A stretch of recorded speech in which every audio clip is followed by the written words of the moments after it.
নমস্কার বন্ধুরা, শাশুড়ি বৌমার রান্নাঘরে আমি লক্ষ্মী। আজকে বেল নিয়ে চলে এসেছি, যেটা আটা বেল হয়।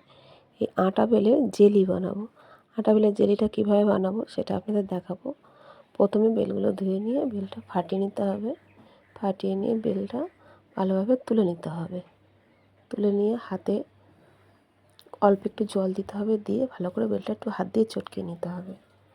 নিয়ে যে কোনো ঝাঁঝরা করা থালা বা যেভাবে হোক, আমরা যেভাবে তাল ছেনি সেভাবেও ছেনে নিতে পারো।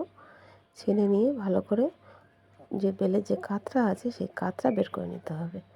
কাতরা বের করে দানাগুলো কিন্তু সব ফেলে দিতে হবে, দানা থাকলে তিতো হয়ে যাবে। তাই বেলের কাতরা ভালোভাবে বের করে নিতে হবে। বেলের কাতরা বের করে নিয়ে একটা কড়াই উনুনে বসিয়ে দিয়ে বেলটা দিয়ে দিতে হবে। দিয়ে ভালোভাবে বেলটাকে পাক দিতে হবে, বা বেলটাকে কড়ার মধ্যে ভালোভাবে গরম করতে হবে।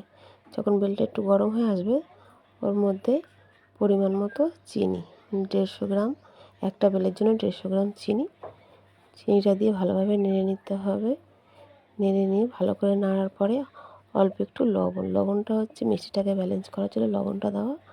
লবণটা দিয়ে আবারও ভালোভাবে কড়ার মধ্যে নেড়ে নেড়ে শুকনো করে নিতে হবে। কিন্তু নাড়তে হবে খুব সাবধানে, যেহেতু বেল ফটফট করে ফাটবে আর ঠিকরে ঠিকরে গরম বেলটা গায়ে পড়বে, তাই অনবরত নাড়তে হবে। আবার ঢাকা দিয়ে রেখে দিলে হবে না, তলায় ধরে যাবে।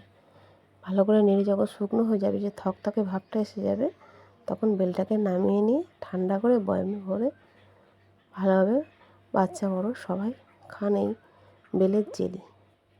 আর বেলের জেলিটা কেমন হলো আপনারা জানাবেন। ভালো থাকবেন।